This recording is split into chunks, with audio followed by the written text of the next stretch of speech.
Hello दोस्तों, कैसे हो आप। मैं विशाल कुमार, मैं आपका वेलकम करता हूं अपने इस चैनल जेड मैथ पर। तो लास्ट लेक्चर में हमने देखा सर्कल क्या होता है, सर्कल से जुड़े हुए इंपॉर्टेंट टर्म्स की डेफिनेशन वगैरह हमने देखी थी। रेडियस क्या होता है, सेंटर क्या होता है, कॉर्ड क्या होती है, डायमीटर क्या होता है, आर्क क्या होता है, सेगमेंट ऑफ सर्कल क्या है और सेक्टर ऑफ सर्कल क्या है। आज के वीडियो में जो आपकी 9th क्लास की मैथ एनसीईआरटी बुक का 9th चैप्टर है सर्कल, उसकी थ्योरम्स को प्रूव करने वाले हैं। तो सबसे पहले थ्योरम क्या होती है। थ्योरम ऐसे मैथमेटिकल स्टेटमेंट होते हैं जिनको दूसरे मैथमेटिकल स्टेटमेंट या एक्सियोम्स या पोस्टुलेट की मदद से प्रूफ किए जा सकता है।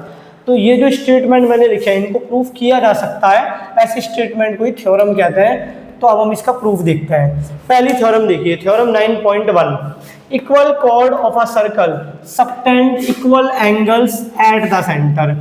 तो हमें गिवन में क्या है, इक्वल कॉर्ड। जो पहले दिया हुआ तो पहली बात होती है इफ के बाद वाली, वो गिवन में होती है। जो देन के बाद होता है वो प्रूफ करना होता है। यहाँ पर ऐसा ही है कुछ, if equal chord of a circle then subtend equal angle. तो equal chord of a circle given में है, तो गिवन में क्या है, हमें गिवन में है A B equal to C D. Equal chords है, equal chords of a circle. हमें प्रूफ क्या करना है, देखिए प्रूफ क्या करना है, subtend equal angle at centre. Equal angle at centre ये हमें प्रूफ करना है। टू प्रूव हमें प्रूफ करना है इक्वल एंगल एट सेंटर। मतलब ये कॉर्ड है, ये जो एंगल बना रही है सेंटर पर, इसे कहेंगे angle subtended by chord A B. इसे कहेंगे angle subtended by chord C D. ये थोड़ी रफ डायग्राम है, angle subtended by chord C D. तो हमें प्रूफ करना है दोनों एंगल बराबर होंगे। तो हमें प्रूफ क्या करना है, angle A O B equal to angle C O D हमें प्रूफ करना है। तो अगर आपने मेरी वीडियो देखी है कॉन्ग्रुएंसी वाली, जो ट्राइंगल के ऊपर एक लेक्चर था कॉन्ग्रुएंसी ऑफ ट्राइंगल, तो आप आसानी से समझ सकते हो। अगर आपने वो वीडियो नहीं देखी तो मैं आपको सजेस्ट करूंगा पहले वो वीडियो देखो, नहीं तो ये चीज़ें समझ में नहीं आने वाली। तो देखते हैं। तो हमने दो ट्राइंगल ले रहे हैं, in triangle A O B. पहला ट्राइंगल मैंने चुना है ए ओ बी, ये पूरा ट्राइंगल, और दूसरा चुना है and triangle C O D. ये दोनों ट्राइंगल हमने चुने हैं। अब देखते हैं क्या क्या गिवन में है। बताइए ए ओ किसके बराबर होगा, ए ओ बी ट्राइंगल का ए ओ किसके बराबर होगा, सी ओ के। आप चाहो तो ओ डी भी लिख सकते हो, उससे फर्क नहीं पड़ेगा। ए ओ बराबर होगा सी ओ के। क्यों, क्योंकि both are radii of same circle. दोनों एक ही सर्कल की रेडियस है और रेडियस बराबर होती हैं। Both are radii of same circle. अगर मैं आपसे पूछूं बी ओ किसके बराबर होगा, तो ए ओ बराबर हो गया सी ओ के। बी ओ किसके बराबर होगा, बी होगा डी ओ के बराबर। तो बी ओ बराबर डी ओ। यहाँ पर भी सेम रीजन है, both are radii of same circle. दोनों एक ही सर्कल की रेडियस है। क्या ट्राइंगल की दो साइड, एक ट्राइंगल की दो साइड दूसरे ट्राइंगल की दो साइड के बराबर है, तो क्या जरूरी वो ट्राइंगल कॉन्ग्रुएंट हो? नहीं, हम पढ़ चुके हैं ट्राइंगल वाली वीडियो में। तो हमें एक चीज और चाहिए। देखिए गिवन में दे रखा है कि ए बी किसके बराबर है, ए बी बराबर है सी डी के। ए बी किसके बराबर है, ए बी बराबर है सी डी के। गिवन इक्वल कॉर्ड दे रखी थी, तो क्या हम कह सकते हैं दोनों ट्राइंगल कॉन्ग्रुएंट होंगे? हाँ, हम कह सकते हैं triangle A O B congruent to triangle C O D by side congruency. मैं फिर से एक बार रिवाइज बता देता हूँ कि अगर आपने कॉन्ग्रुएंसी वाला टॉपिक नहीं पढ़ा तो आपको कोई भी थ्योरम का प्रूफ समझ में नहीं आने वाला। तो मैं आपको सजेस्ट करूँगा पहले आप वो वीडियो देख लें। अब सीपीसीटी का मतलब क्या है, by CPCT corresponding parts of congruent triangle. मैं कह सकता हूँ A O B, angle A O B equal to angle, वही सेम पैटर्न लगाना है, सी ओ डी। और ये कौन से एंगल थे, angle subtended by arc and angle subtended by chords. तो angle subtended by chords are subtended, angle subtended by chords are equal. तो हमें यही चीज प्रूफ करनी थी, हमने प्रूफ कर दिया। प्रूफ में यही तो था, टू प्रूफ तो हो गया हैंस प्रूव्ड, पहली थ्योरम हमने प्रूव कर दी।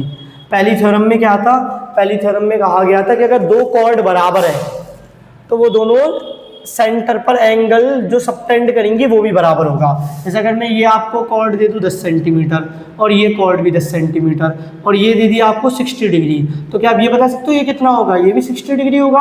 अब ये भी हमने प्रूफ करा है, equal chord of a circle subtend equal angles at centre. अब दूसरी थ्योरम देखिए, दूसरी थ्योरम में कहा जा रहा है if the angle subtended by chord of a circle at the centre are equal. इस बार एंगल आपको इक्वल दे रखे हैं, एंगल सबटेंडेड आर इक्वल, जो एंगल बना रही है दोनों कॉर्डें सेंटर पर वो एंगल बराबर दे रखे हैं। देन इफ वाली चीज गिवन में होती है, देन वाली चीज प्रूफ करनी होती है। Then the chords are equal. तो गिवन में क्या है, अगर मैं आपसे पूछूं गिवन में क्या है, तो गिवन में angle AOB equal to angle COD angles subtended are equal, ये हमें दे रखा है। इसके बाद वाली जो भी चीज़ है वो गिवन में है। जैसे अगर मैं आपसे कहता हूँ कि अगर आप मुझे 2 लाख रुपए दो तो मैं गरीबों की मदद करूंगा, तो आप मुझसे ये नहीं कह सकते नहीं आप गरीबों की मदद करो। मैंने कहा अगर आप मुझे 2 लाख रुपए दो, पहले 2 लाख रुपए दो मुझे, उसके बाद आप मुझसे एक्सपेक्ट करोगे। वैसे ही जो इस वाली कंडीशन है वो गिवन में है। अगर वो गिवन में है तो हमें प्रूफ करना है कि कॉर्ड बराबर है। अगर गिवन तो भी मुझे प्रूफ करना पड़ेगा कि मैं गरीबों की मदद करूंगा या नहीं करूंगा। अगर मुझे पैसे ही नहीं मिलेंगे तो गरीबों की मदद भी नहीं कर पाऊंगा, क्योंकि मैं अभी इतना अमीर नहीं हूँ। तो वैसे ये समझ सकते हैं कि अगर एंगल सबटेंडेड बाय कॉर्ड बराबर नहीं होंगे तो कॉर्ड भी बराबर नहीं होगी। वैसे अगर आप देखो तो ये जो थ्योरम है और ये जो थ्योरम है ये एक दूसरे की कन्वर्स है। कन्वर्स का मतलब जैसे मैं आपसे कहता हूँ equal chord of a circle subtend equal angle at centre, और यहाँ पर उल्टा है। यहाँ पर क्या दे रखा है, इक्वल कॉर्ड दे रखा है और आपको प्रूफ करना है सेंटर पे बराबर एंगल बनेंगे। यहाँ पर सेंटर पे बराबर एंगल सबटेंड हो रहे हैं, आपको प्रूफ करना है कि कॉर्ड बराबर होगी। ये बात इंपॉर्टेंट है कि हमेशा जो कन्वर्स चीज होती है वो मैथ में ट्रू नहीं होती। जैसे मैं आपसे कहता हूँ ऑल स्क्वायर आर रेक्टेंगल, क्या स्टेटमेंट सही है? हाँ ये स्टेटमेंट सही है। आप कोई भी स्क्वायर बनाओगे वो रेक्टेंगल होगा। अब इसका कन्वर्स क्या होगा, ऑल रेक्टेंगल आर स्क्वायर। तो क्या ये स्टेटमेंट सही है जो मैंने अभी भी कहा कि ऑल रेक्टेंगल आर स्क्वायर? नहीं, ये स्टेटमेंट गलत है, क्योंकि मैं एक ऐसा रेक्टेंगल बना सकता हूँ जो स्क्वायर ना हो। ये एक रेक्टेंगल तो है पर ये स्क्वायर नहीं है, तो ये स्टेटमेंट गलत हो गया। ऑल स्क्वायर आर रेक्टेंगल ये स्टेटमेंट सही था, but all rectangle are square ये स्टेटमेंट गलत है। तो मैथ में जो कन्वर्स होता है वो सही हो भी सकता है नहीं भी हो सकता, इसलिए हमें अलग से प्रूफ कर रहे हैं। आप ये मत समझिए कि अगर कॉर्ड बराबर होंगी तो सेंटर पे बराबर एंगल बनेंगे, तो सेंटर पे बराबर एंगल बन रहे हैं तो कॉर्ड भी बराबर होंगे, तो ऑब्वियस है। मैथ में जो कन्वर्स होता है वो जरूरी ही नहीं है ट्रू हो, हमें वो अलग से प्रूफ करना पड़ता है। तो हम यहाँ पर यही करने वाले हैं। तो हमें गिवन में क्या है, AOB इक्वल टू COD ये हमें गिवन में टू प्रूफ। हमें प्रूफ क्या करना है, टू प्रूफ में हमें दे रखा है, देखिए कॉर्ड्स आर इक्वल, हमें प्रूफ करना है AB इक्वल टू CD। तो फिर से जो पहले किया वही करना है। In triangle AOB and triangle COD, मैंने 2 ट्राइंगल लिए हैं AOB और COD, ये 2 ट्राइंगल। अब देखते क्या क्या गिवन में। AO किसके बराबर है, AO बराबर होगा CO के। AO किसके बराबर होगा, AO बराबर होगा AO CO के। क्यों, क्योंकि both are radii of same circle, दोनों सेम सर्कल की रेडियस है। अगर दोनों सेम सर्कल की रेडियस है तो बराबर होंगी। फिर नेक्स्ट, अगर मैं नेक्स्ट कहूँ तो बताइए इस BO किसके बराबर होगा, BO बराबर होगा DO के। ये कैसे आया, यहाँ पर भी सेम रीजन लिखना है, both are radii of same circle, क्योंकि दोनों ही एक ही सर्कल की रेडियस है तो फिर बराबर होंगी। तो both are radii of same circle, दोनों एक ही सर्कल की रेडियस है तो ये भी बराबर हो गई। अब कोई एक चीज और ढूंढनी है, क्या वो आपको गिवन में दे रखी है? हाँ है। आपको ये पता है कि जो एंगल बन रहे हैं, कॉर्ड जो सबटेंड कर रही है एंगल सेंटर पे वो बराबर है, तो ये भी यूज कर लेते हैं। AOB इक्वल टू COD, ये हो गया गिवन में। अब बताइए क्या ट्राइंगल AOB ढक लेगा, कॉन्ग्रुएंट होगा ट्राइंगल COD के? तो इसका जवाब है यस। कौन सी प्रॉपर्टी से? Side angle side.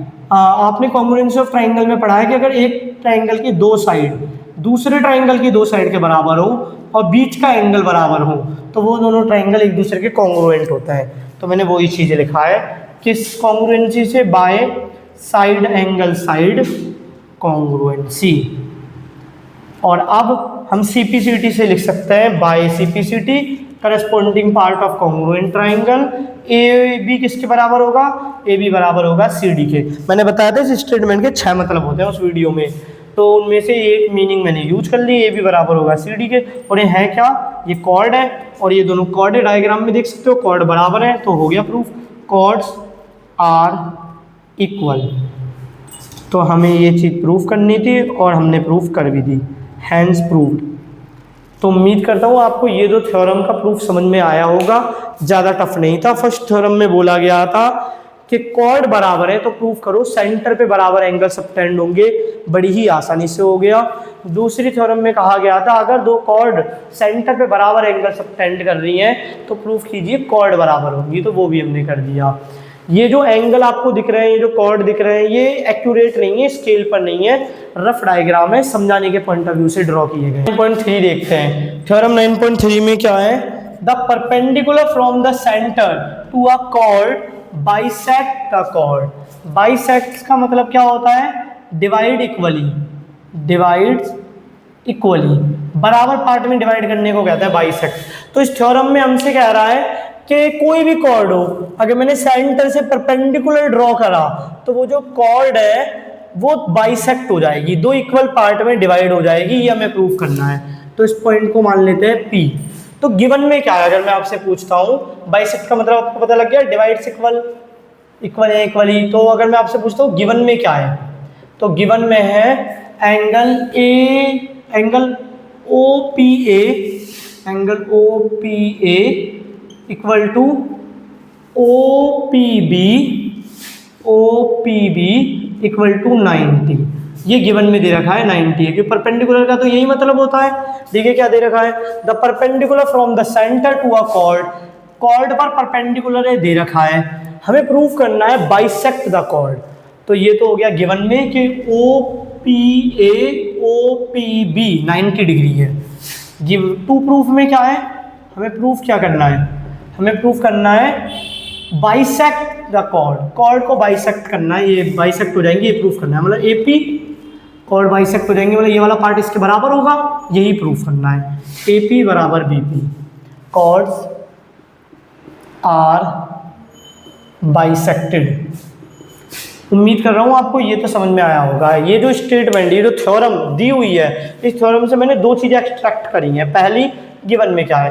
कह रहा है परपेंडिकुलर सेंटर से ड्रॉ करेंगे, तो गिवन में है परपेंडिकुलर। अगर ये परपेंडिकुलर है AB पर तो OPA OPB 90 डिग्री होगा, लिख दिया। और टू प्रूफ में क्या है? बाइसेक्ट द कॉर्ड, हमें प्रूफ करना है कॉर्ड को बाइसेक्ट करेगी ये लाइन। बाइसेक्ट का मतलब है AP बराबर BP। अगर AP BP के बराबर हो गया तो कॉर्ड बाइसेक्ट हो गई। AP छोटा है BP बड़ा है तो कॉर्ड बाइसेक्ट नहीं होगी। तो फिर से दो ट्राइंगल ले लेते हैं। In triangle APO and triangle BPO, आप किसी और तरीके से भी ट्राइंगल ले सकते हो। तो बताइए क्या क्या दे रखा है? एक छोटी सी चीज, ये जो मैंने डैश्ड लाइन बनाई है ये दी हुई नहीं है, तो कंस्ट्रक्शन पहले लिख लेते हैं। कंस्ट्रक्शन में हमने क्या करा है? Joining points A and B with point O। मैंने पॉइंट A और B को पॉइंट O से ज्वाइन करा। अब देखते हैं, दो ट्राइंगल लेते हैं। In triangle APO and triangle BPO, देखते हैं क्या क्या गिवन है। देखिए AO किसके बराबर है? AO बराबर है BO के। ऐसा क्यों? AO बराबर है BO के, ऐसा क्यों? Both are radii of same circle, दोनों सेम सर्कल की रेडियस है। और क्या गिवन है? देखिए OP इक्वल टू OP, ये है कॉमन, दोनों में है। अब एक चीज़ आपको और सोचना है, कॉमन साइड, कॉमन भी लिख सकते हैं, कॉमन भी गलत नहीं है, कॉमन साइड।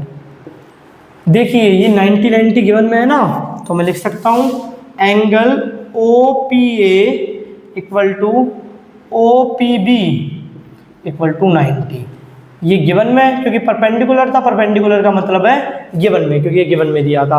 अब बताइए, एक ट्राइंगल की दो साइड, एक साइड दो साइड, दूसरे ट्राइंगल की दो साइड, एक साइड दो साइड के बराबर है और एक राइट एंगल है, तो आपको ये रूल याद आ रहा है, RHS, right angle, hypotenuse, hypotenuse भी और कोई भी अदर एक साइड, तो हम कह सकते हैं triangle APO congruent to triangle BPO by right angle hypotenuse side congruency, और बाय CPCT मैं लिख सकता हूँ AP किसके बराबर हो जाएगा, मैंने आपको बताया था इस स्टेटमेंट में, इस मैथमेटिकल स्टेटमेंट में 6 स्टेटमेंट छिपे हुए हैं, तो उन्हीं में से AP किसके बराबर हो जाएगा, BP के, बाय CPCT, और AP BP के बराबर हो गया, यही तो प्रूफ करना था, कॉर्ड्स आर बाइसेक्टेड। इस लाइन का मतलब क्या है, chords are bisected, hence proved. हमें जो चीज़ प्रूफ करनी थी हम प्रूफ कर चुके हैं। अब देखिए थ्योरम 9.4 इसकी अपोजिट है। मैंने आपको बताया था कि अगर मैं सेंटर से एक परपेंडिकुलर ड्रॉ करूं तो वो कॉर्ड को बाइसेक्ट करेगा। इस बार दे रखा है एक लाइन ड्रॉ की जा रही है सेंटर से जो बाइसेक्ट कर रही है कॉर्ड को। इसमें हमें दे रखा था परपेंडिकुलर है, परपेंडिकुलर एक ड्रॉ करा जा रहा है सेंटर से, प्रूफ करो वो कॉर्ड को बाइसेक्ट करेगा। इसमें दे रखा है एक लाइन सेंटर से ड्रॉ की गई है वो कॉर्ड को बाइसेक्ट कर रही है, तो प्रूफ करो वो परपेंडिकुलर होगी कॉर्ड के। इसमें परपेंडिकुलर गिवन में था, कॉर्ड बाइसेक्ट करेंगी ये प्रूफ करना था। इसमें कॉर्ड बाइसेक्ट हो रही है और वो परपेंडिकुलर, वो जो बाइसेक्टर है वो कॉर्ड के परपेंडिकुलर होगा, ये प्रूफ करना है। अब मैंने आपको बताया था मैथ में कन्वर्स स्टेटमेंट ट्रू हो ये जरूरी नहीं होता। जैसे वही वाला पुराने वाला एग्जांपल ले रहा हूँ, ऑल स्क्वायर आर रेक्टेंगल, ये स्टेटमेंट सही है, पर अगर मैं इसका कन्वर्स बोलूँ ऑल रेक्टेंगल आर स्क्वायर, तो ये स्टेटमेंट गलत है। तो अगर मैथ में कोई कन्वर्स चीज़ है तो आप ऑब्वियस नहीं कह सकते वो चीज़ ट्रू होगी, आपको उसे अलग से प्रूफ करना पड़ेगा। तो ये स्टेटमेंट प्रूफ करके देखते हैं कैसे होगा। तो सबसे पहले अगर मैं आपसे कहूँ गिवन में क्या है, गिवन में क्या दे रखा है, the line drawn through the centre of a circle bisect the chord. इस पॉइंट को मान लेते हैं P, तो कॉर्ड बाइसेक्टेड है ये गिवन में है, मतलब गिवन में है AP बराबर BP, कॉर्ड्स आर बाइसेक्टेड। इस बार ये गिवन में है, दोनों कॉर्ड बाइसेक्ट हो रही है गिवन में। और ये भी दे रखा है कि सेंटर, ये जो लाइन सेगमेंट आ रहा है सेंटर से आ रहा है। टू प्रूफ हमें प्रूफ क्या करना है, हमें प्रूफ करना है आप ये जो लाइन ड्रॉ हुई है सेंटर से ये परपेंडिकुलर है कॉर्ड के, मतलब मुझे प्रूफ करना है ये 90 डिग्री है, ये प्रूफ करना है। इसका मतलब है मुझे प्रूफ करना है APO equal to BPO each equal to 90 degree. तो फिर से जैसे यहाँ पर करा वही सेम प्रोसीजर अपनाएंगे। इन ट्राइंगल पहले कंस्ट्रक्शन क्योंकि अभी तो ट्राइंगल बन ही नहीं रहा, तो कंस्ट्रक्शन कर दिया हमने। वही सेम लाइन लिखेंगे, joining points A and B, construction joining points A and B with point O। Point O क्या है, सेंटर, पॉइंट O, ठीक है। अब हम दो ट्राइंगल ले सकते हैं, इन ट्राइंगल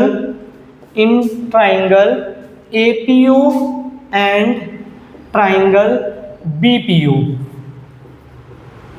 AO किसके बराबर है, अगर आप ध्यान से देखो तो AO बराबर है BO के, AO बराबर BO। ये क्यों, क्योंकि both are radii of same circle, दोनों एक ही सर्कल की रेडियस है तो बराबर तो होंगी। और क्या गिवन में दे रखा है, देखिए गिवन में दे रखा है कॉर्ड आर बाइसेक्टेड, तो AP बराबर BP गिवन में है, कॉर्ड बाइसेक्ट हो रही है। और क्या गिवन में, देखिए एक साइड कॉमन है, OP बराबर OP, कॉमन साइड, यह है कॉमन साइड, कॉमन साइड। तो क्या आप बता सकते हो कि क्या ये दोनों ट्राइंगल कॉन्ग्रुएंट होंगे? APO congruent to triangle BPO bye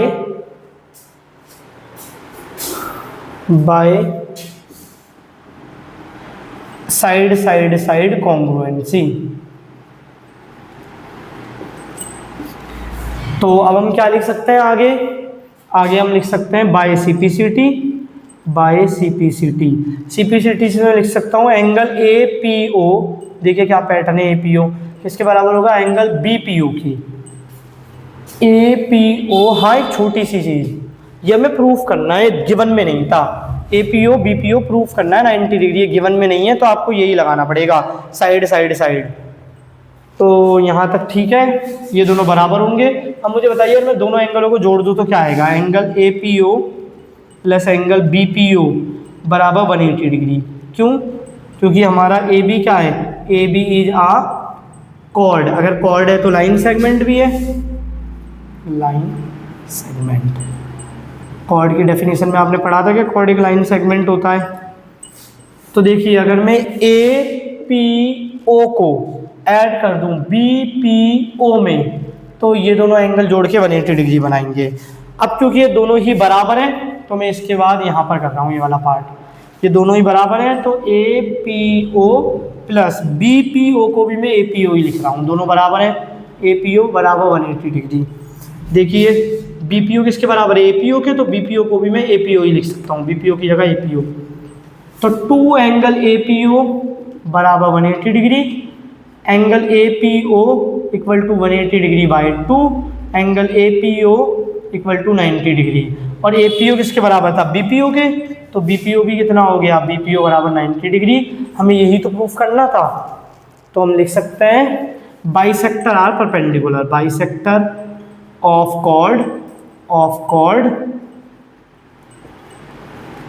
is perpendicular, तो बाइसेक्टर है जो कॉर्ड का वो परपेंडिकुलर है, हमने लिख दिया।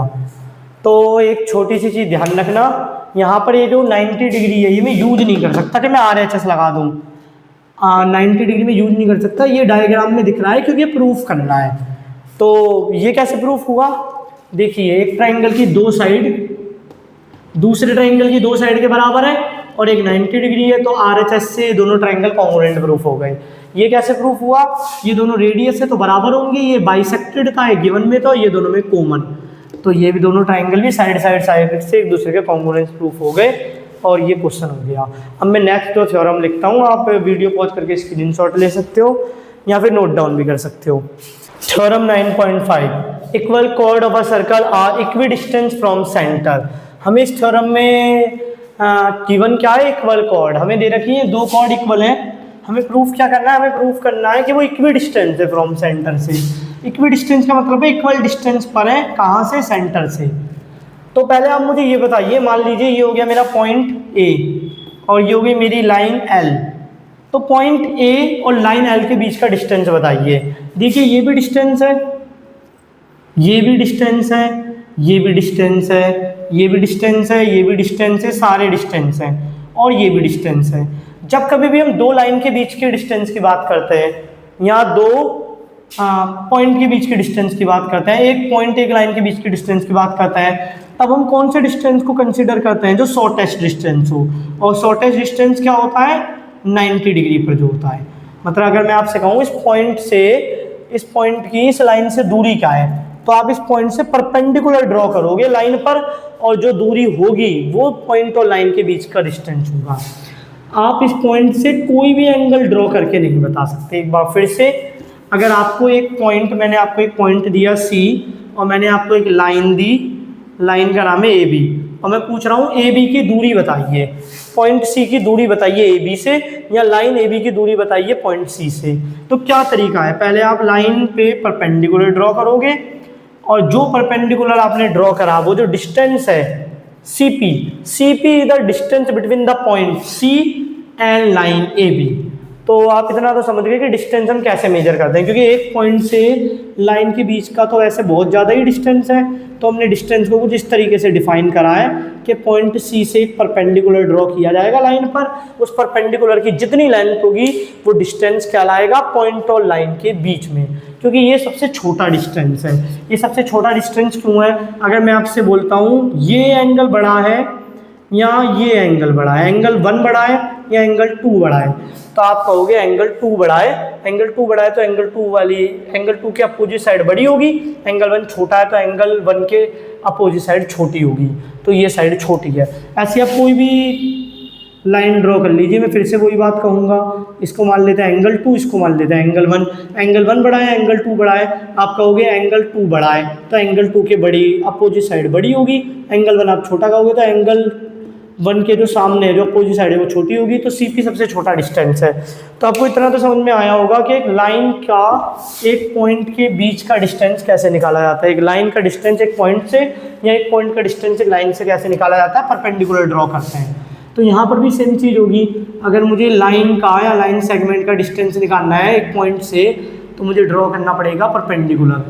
ये थोड़े रफ डायग्राम है तो आप वो मैं समझना कि परपेंडिकुलर तो लग ही नहीं रहा। ये मैंने एक परपेंडिकुलर ड्रॉ कर दिया, क्योंकि ये ड्रॉ वाला पार्ट है तो मैंने थोड़ा सा इसे डैश्ड वाली फॉर्म में बना दिया। ऐसे ही यहाँ पर भी एक परपेंडिकुलर ड्रॉ कर दिया। ये परपेंडिकुलर तो नहीं लग रहा, ओ से एक परपेंडिकुलर ड्रॉ करा। रफ डायग्राम है, मैं फिर से एक बात बता रहा हूँ, मैं बस समझाने के पॉइंट ऑफ व्यू से बना रहा हूँ। इस पॉइंट को मान लेते हैं ई, इस पॉइंट को मान लेते हैं एफ। मैंने परपेंडिकुलर ड्रॉ क्यों करा? क्योंकि डेफिनेशन है, अगर आपको किसी पॉइंट और लाइन के बीच का डिस्टेंस निकालना है तो आपको उस पॉइंट से उस लाइन पर परपेंडिकुलर ड्रॉ करना है। वो परपेंडिकुलर का डिस्टेंस जो होगा वो ही पॉइंट और लाइन के बीच का डिस्टेंस होगा। परपेंडिकुलर ही क्यों? क्योंकि परपेंडिकुलर सबसे छोटा डिस्टेंस होता है। आप ड्रॉ करके देख सकते हो, एक पॉइंट बनाइए, उसके नीचे या ऊपर एक लाइन पास कीजिए और उस पॉइंट को जितनी भी पॉसिबल तरीके से आप लाइन से ज्वाइन कर सकते हो कीजिए। देखिए जो सबसे छोटा डिस्टेंस होगा ना वो परपेंडिकुलर होगा। तो अब हमें प्रूफ क्या करना है, पहले देखते हैं गिवन में क्या है।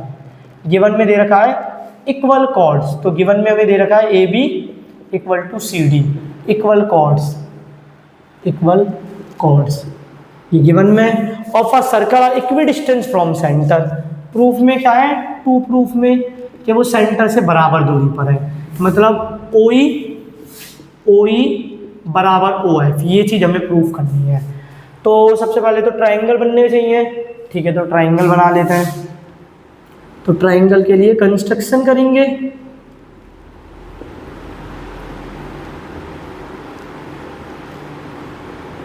इन वाली लाइनों को थोड़ा डार्क कर रहा हूं ताकि उसका वो जो अभी भी कंस्ट्रक्शन करा है उससे अलग दिखे। तो कंस्ट्रक्शन में क्या है, construction joining points A B C and D with point O. तो मैंने पॉइंट ओ के साथ ए बी सी और डी पॉइंट मिला दिए। अब मुझे प्रूफ क्या करना है, मुझे प्रूफ करना है कि बराबर डिस्टेंस है। तो देखिए कैसे प्रूफ करूंगा। देखिए दो ट्राइंगल ले रहा हूं, इन ट्राइंगल दिख ही रहे हैं आपको, दो triangle A O B and triangle C O D. बताइए ए बी किसके बराबर है, ए बी बराबर है सी डी के, ये गिवन में है, गिवन इक्वल कॉर्ड है। ए ओ किसके बराबर है, ए ओ बराबर है सी ओ के, both are radii of same circle, both are radii of same circle. Similarly अगर मैं आपसे पूछता हूँ बी ओ किसके बराबर है, तो ए ओ बराबर है और सी ओ के, बी ओ किसके बराबर है, बी ओ बराबर है ओ डी के या डी ओ के, वही सेम रीजन है, both are radii of same circle, दोनों एक ही सर्कल की रेडियस है। अब एक ट्राइंगल की तीनों साइड 1 2 3, दूसरे ट्राइंगल की तीनों साइड 1 2 3 के बराबर हो गई, तो दोनों ट्राइंगल क्या हो जाएंगे, तीनों साइड बराबर है तो दोनों ट्राइंगल हो जाएंगे congruent. Triangle A O B congruent to triangle C O D, दोनों ट्राइंगल हो गए हमारे कॉन्ग्रुएंट, ठीक है, दोनों ट्राइंगल कॉन्ग्रुएंट हो गए। तो दोनों ट्राइंगल कॉन्ग्रुएंट हो गए तो मैं क्या लिख सकता हूँ, अगर दोनों ट्राइंगल कॉन्ग्रुएंट हैं तो उनकी हाइट भी बराबर होती है। अगर आपको ये समझ में आ गया तो बस प्रूफ ही हो गया। हम लिख सकते हैं by CPCT EO equal to O F, और EO equal to O F हो गया तो हम लिख सकते हैं chords are equidistant from centre. एक तरीका तो ये रहा, इस तरीके से भी कर सकते हो। अगर दो ट्राइंगल कॉन्ग्रुएंट हो जाए और उनका बेस भी एक दूसरे के बराबर है तो ऑब्वियस सी बात है हाइट भी बराबर होगी। तो by CPCT corresponding part of congruent triangle हम लिख सकते हैं ईओ बराबर ओ एफ। अगर ये आपको उतना ज़्यादा कंफर्टेबल नहीं लगा, ये थोड़ा आसानी से हो गया तो मैंने पहले ऐसा करके दिखला दिया। अगर ये आपको कंफर्टेबल नहीं लग रहा, आपको लग रहा है नहीं ये ट्राइंगल का पार्ट नहीं है ओ ई ओ एफ, तो कोई और तरीका होना चाहिए, तो ठीक है एक और तरीका है। वो तरीका क्या है, देखिए आप ट्राइंगल छोटे वाले ले लीजिए, ओ ए ई ओ ट्राइंगल क्या ले रहे हैं। अभी आप चाहो तो स्क्रीनशॉट ले सकते हो या वीडियो पॉज करके लिख सकते हो, फिर मैं इसे मिटा के यही सवाल एक और तरीके से करके दिखलाऊंगा। तो देखिए अभी तक आपने लिख लिया होगा, तो मैं दो ट्राइंगल ले रहा हूँ, ट्राइंगल ए ओ ई। एक तो ये वाला ट्राइंगल ले लिया ए ओ ई, और दूसरा ट्राइंगल ले लिया सी ओ एफ, एक ट्राइंगल ये ले लिया। अब देखते हैं इनमें हमें क्या क्या कॉमन मिलेगा। तो देखिए ए बी बराबर सी डी, ए बी तो है ही नहीं इस ट्राइंगल में, तो ये वाली लाइन तो यूज ही नहीं कर सकते। पर देखिए कुछ तो हमें पता है ए बी किसके बराबर है, सी डी के, और हमने पता है कि जो सेंटर से परपेंडिकुलर खींचा जाता है वो कॉर्ड को बाइसेक्ट करता है। तो ए बी को 2 से डिवाइड करूंगा, सी डी को 2 से डिवाइड करूंगा, ए बी को 2 से डिवाइड करूंगा तो क्या आ जाएगा ए, और अगर सी डी को 2 से डिवाइड करूंगा तो क्या आ जाएगा सी एफ। ये कैसे हुआ, बाय थ्योरम नंबर बताइए। थ्योरम नंबर क्या थी कि अगर परपेंडिकुलर ड्रॉ करें तो वो कॉर्ड को बाइसेक्ट करेगा। बाय थ्योरम 9.3 से हमें मिल गया, ये दोनों कॉर्ड बराबर हैं, और अगर मैं सेंटर से परपेंडिकुलर ड्रॉ करूँ तो वो बाइसेक्ट हो जाएंगी। अब ए ओ बराबर सी ओ है ही है क्योंकि दोनों ही रेडियस है। अब ये वाला पार्ट इसमें है नहीं, ये वाला पार्ट इसमें नहीं है। बी ओ और डी ओ, ना तो बी ओ इस ट्राइंगल का पार्ट है ना ही बी ओ इस ट्राइंगल का पार्ट है, ना डी ओ इस ट्राइंगल का पार्ट था ना इसका। आप कुछ और सोचिए, देखिए परपेंडिकुलर दिख रहा है आपको, तो मैं लिख सकता हूँ एंगल ई बराबर एंगल एफ।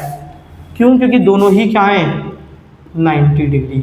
अब आप आसानी से देख सकते हो, देखिए पहले ट्राइंगल की ये वाली साइड दूसरे ट्राइंगल, पहले ट्राइंगल की ए ओ दूसरे ट्राइंगल की सी ओ के बराबर है, पहले ट्राइंगल का ए ई दूसरे ट्राइंगल के सी एफ के बराबर है बाय थ्योरम 9.3, और एक एंगल 90 डिग्री है।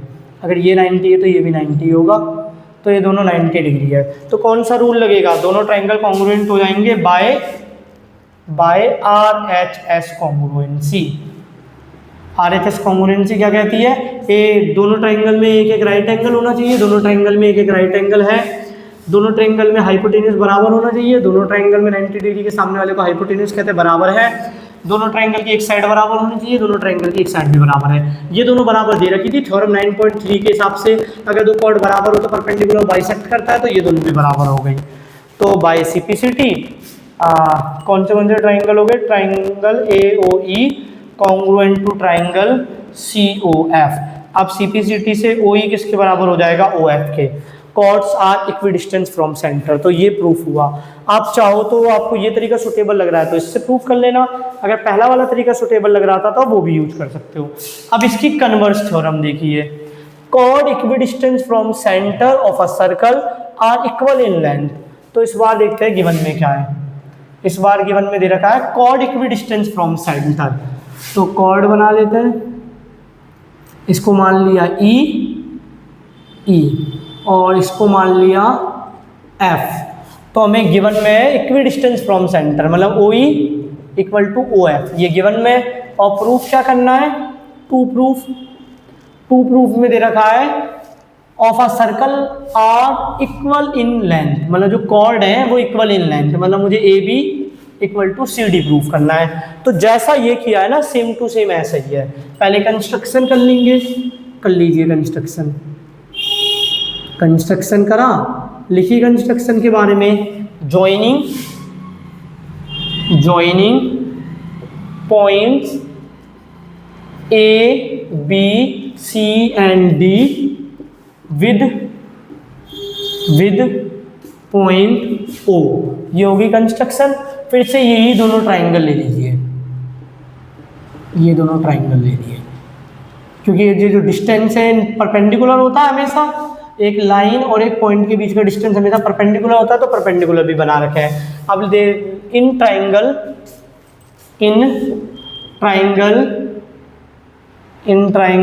ये वाला ट्राइंगल वहाँ पर मैंने ये बना, हाँ, in triangle B O E and triangle C O F.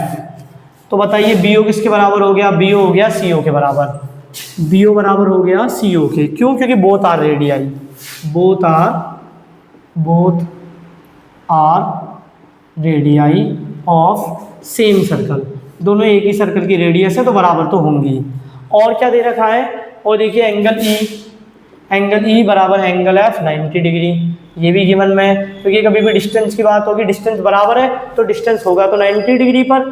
और क्या गिवन में दे रखा है? अगर आप और देखो तो ये भी दे रखा है, देखिए OE बराबर OF, OE बराबर OF, गिवन वाला पार्ट है। तो देखिए एक ट्राइंगल की दो साइड, पहली साइड और दूसरी साइड ये रही, और एक एंगल दूसरे ट्राइंगल की दो साइड, एक साइड ये रही, एक साइड ये रही, ये भी तो बराबर है और एक एंगल के बराबर है। तो बताइए कौन सा रूल लग रहा है? राइट एंगल, हाइपोटेन्यूज और साइड। यहाँ पर कौन सा रूल लगा था? यहाँ पर भी RHS लगा था, यहाँ पर भी RHS लगा है। बस यहाँ पर डिफरेंस क्या था? यहाँ पर H ये था और S ये था, ये वाला प्रूफ कर दिया था। यहाँ पर H ये है और S ये है, ये वाला प्रूफ हो जाएगा। तो triangle BOE congruent to triangle COF। आप ये सोच सकते हो यहाँ पर तो AOE आया है, यहाँ पर COF, पर यहाँ पर तो COF है, यहाँ पर AOE क्यों नहीं है? क्योंकि मैंने कॉर्ड को थोड़ा सा डायग्राम पलट के बनाया है ना, पिछले वाले डायग्राम में A ऊपर था और B नीचे था, यहाँ पर B ऊपर है, इसलिए थोड़ा सा चेंज हो गया है। किस रूल से? By right angle hypotenuse side congruency. अब बाय CPCT मुझे मिल जाएगा B किसके बराबर है? B बराबर हो जाएगा CF के। अब अगर दो चीज़ बराबर है तो दोनों का डबल भी बराबर होता है। हमारे पास 6th एक्जियोम्स है यूक्लिड की, तो B का डबल करूँगा, B का डबल हो जाएगा AB, और CF का डबल क्या हो जाएगा? CD। ये क्या हो गया? Chords are equal, hence proved. यही तो हमें प्रूफ करना था, हैंड्स प्रूव्ड। देख लीजिए यही प्रूफ करना था, कॉर्ड्स आर इक्वल हो गई प्रूफ। ये जो मैंने AB का डबल करा, B का डबल AB क्यों आ गया? क्योंकि परपेंडिकुलर जो सेंटर से खींचा जाएगा वो कॉर्ड को बाइसेक्ट करेगा, तो B उतना ही है जितना AE है। तो अगर मैं B का डबल करूंगा तो B के डबल का मतलब क्या है? B प्लस AE, जो कि AB ही हो गया। तो आप स्क्रीनशॉट ले सकते हो, मैं नेक्स्ट थ्योरम कराता हूँ। थ्योरम 9.7 में क्या दिया है? The angle subtended bye an arc eight the centre is double the angle subtended bye it at any point on the remaining part of the circle. इस बात का क्या मतलब है?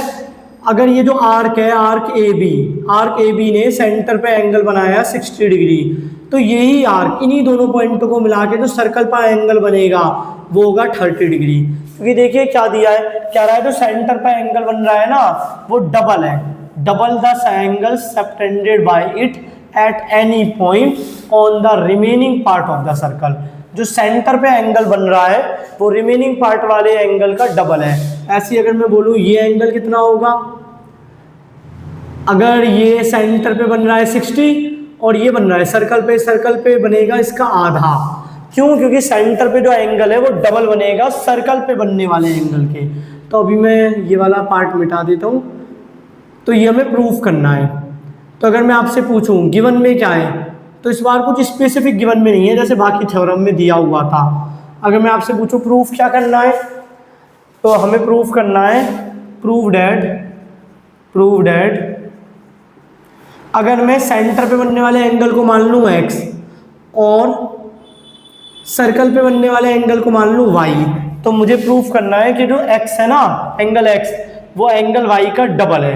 आप पढ़ के देख लीजिए स्टेटमेंट में क्या दिया है, the angle subtended bye an arc angle subtend कर रहा है एट द सेंटर, जो सेंटर पे एंगल बना रहा है, इज डबल, जो सेंटर पे एंगल बन रहा है वो डबल है। किसका डबल है, the angle subtended bye it मतलब यहाँ पर आर्क है, at any point on the remaining part of the circle, जो सर्कल पर एंगल बन रहा है उसका डबल है जो सेंटर पे एंगल बन रहा है। हमें ये प्रूफ करना है। तो आपको यहाँ तक तो समझ में आया होगा। तो प्रूव डेट में यह है। तो देखिए कैसे करेंगे, पहले कंस्ट्रक्शन पार्ट करते हैं। कंस्ट्रक्शन पार्ट क्या है, एक लाइन मैंने ऐसे मिलाई,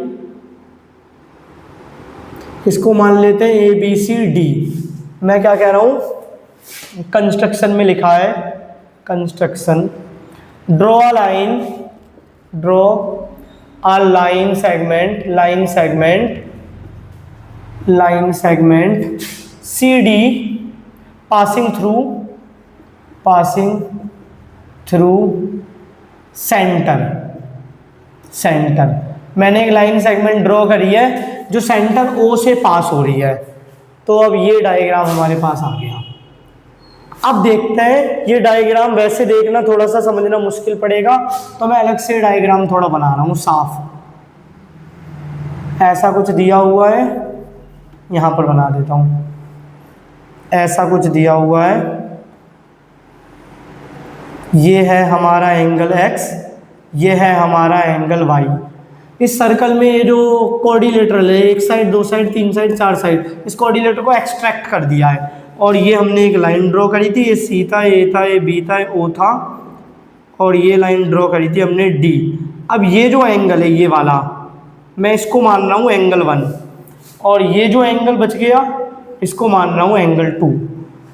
तो देखिए यहाँ तक आपको समझ में आया। ये वाला जो एंगल है, ये पूरा एंगल तो y है, पूरा एंगल है y। ये वाला एंगल 1 मान रहा हूँ और ये वाला एंगल मान रहा हूँ 2। तो देखिए इन ट्राइंगल AOC में देखिए AOC, इस ट्राइंगल में बताइए कौन सी साइड बराबर है, AO बराबर OC। ये डायग्राम और थोड़ा बड़ा कर देते हैं ताकि समझना आसान हो। ये बन गया हमारा डायग्राम, ये रफ डायग्राम है, स्केल पर नहीं है। ऐसी एक लाइन ड्रॉ करी थी, ये सी था, ये ए था, ये बी था, ये डी था, ये ओ था। इसको मैंने मान लिया एंगल 1, इसको मान लिया एंगल 2, और इसको मान लेते हैं एंगल 3, इसको मान लेते हैं एंगल 4। Angle 3, angle 4, angle 4। अब अगर मैं आपसे पूछूं ट्राइंगल AOC को देखिए, AOC, इसमें कौन सी दो साइड बराबर है, AO बराबर OC। AO किसके बराबर है, OC के। ऐसा क्यों, both are radii of same circle. दोनों एक ही सर्कल की रेडियस है, अगर एक ही सर्कल की रेडियस है तो बराबर होगी, दोनों रेडियस हो गई। अब आपने पढ़ा है कि अगर किसी ट्राइंगल की दो साइड बराबर हो तो उसके अपोजिट एंगल भी बराबर होता है। वो ट्राइंगल कौन सा होता है, आइसोसेलेस ट्राइंगल। तो बताओ अगर ट्राइंगल की दो साइड बराबर है तो उसके अपोजिट एंगल भी बराबर होंगे उन दोनों साइड के। तो AO के अपोजिट में क्या आएगा, AO ये रहा, ये दोनों एंगल तो इसके साथ ही हैं। अगर AO ये रहा तो ये दोनों एंगल तो इसके साथ ही हैं। ये वाला एंगल है अपोजिट, तो एंगल 1 किसके बराबर हो जाएगा, OC ये रहा, ये दोनों एंगल तो इसके साथ ही हैं, इसके अपोजिट है ये वाला एंगल। एंगल 1 बराबर हो जाएगा एंगल 2। सिमिलरली इन ट्राइंगल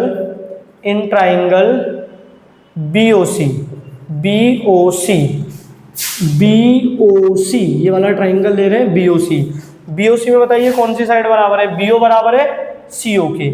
क्यों, both are radii, both are, आप देख सकते हो BO किसके बराबर है, CO के। Both are radii of same circle, दोनों ही एक ही सर्कल की रेडियस है, अगर दोनों एक ही सर्कल की रेडियस है तो दोनों होंगी बराबर, ये दोनों रेडियस एक दूसरे के बराबर हो गई।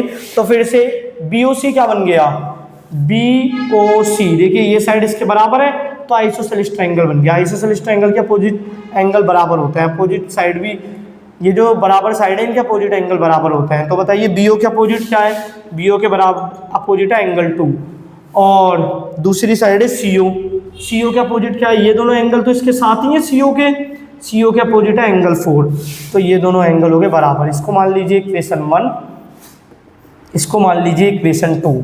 तो एक बार मैं फिर से बताता हूँ हमने क्या करना था। हमें कहा गया है the angle subtended bye an arc eight the centre, ये जो आर्क है, ये जो आर्क है AB, ये जो एंगल बना रहा है सेंटर पर, ये डबल होगा। क्या होगा, डबल। किस एंगल के, जो यही आर्क सर्कल के किसी भी पॉइंट पर बनाएगा, ये हमें प्रूफ करना था। तो मैंने डायग्राम में लेट कर लिया था कि जो सेंटर पे एंगल बन रहा है उसे x मान लिया था, और जो सर्कल पर एंगल बन रहा है उसको y मान लिया था। देखो यहाँ पर लिखा भी है एंगल y। एंगल y क्या है, पूरा एंगल, मतलब एंगल ACB एंगल y है, और AOB है हमारा एंगल x। मैंने डायग्राम में ऐसा मान लिया था। तो सेंटर पे बनने वाला एंगल क्या है, सर्कल पे बनने वाले एंगल का डबल, ये मुझे प्रूफ करना है। तो मैंने कंस्ट्रक्शन किया, मैंने एक लाइन सेगमेंट CD पास करा जो O से गुजर रहा था। फिर मेरे दो ट्राइंगल बन गए, ट्राइंगल AOC। फिर मैंने कहा ये दोनों साइड बराबर हैं तो आइसोसेलेस ट्राइंगल हो गया। अगर दोनों साइड बराबर हैं तो AO किसके बराबर है, OC के, तो AO के अपोजिट एंगल 1, OC के अपोजिट एंगल 3, ये आपस में बराबर हो गए। In triangle opposite angle are equal of equal side के अपोजिट एंगल बराबर होता है। सिमिलरली इन ट्राइंगल BOC,